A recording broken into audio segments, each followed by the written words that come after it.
Welcome back, Ja Morant. Beast mode mga bro, naka-spring na naman ang paa ni Morant. Nang trash talk kagad sa kalaban, hype ng mga fans. Zion gustong sapakin ng referee sa gigil, tapatan ng former top 2 picks. Makalipas ang 25 games na suspension, nagbabalik na ang mukha ng Memphis Grizzlies. Ja Morant is officially back. Sabay pa silang dumating ni Derrick Rose sa arena kahit si LeBron James excited sa pagbabalik ni Morant at sinabing maging great ulit. Well, maisalba kaya ni Morant ang naghihingalong Memphis? Umpisa pa lang ng game, aggressive na kagad sa pag-atake si Morant. Nadapa sa unang play, ramdam na excited maglaro si Ja. First field goal galing sa offensive rebound, fighting for loose ball.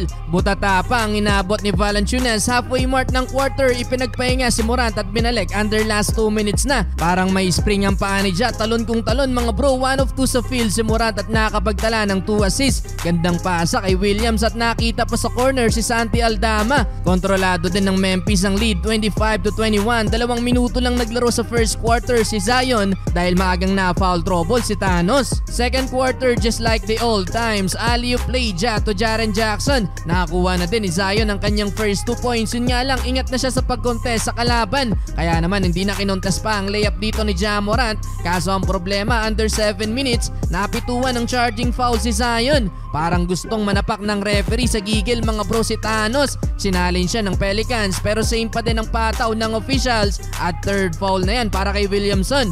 But the good thing is nagkaroon ng big run ng Pelicans mga bro. Nagpaulan ng 3 si CJ McCollum, Brandon Ingram, pinost-rise si Aldama.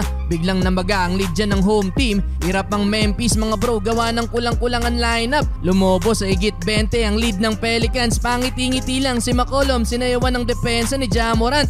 28 tuturan ang ginawa dyan ng New Orleans. Natapos na lang sa hang time move na to ni Ja.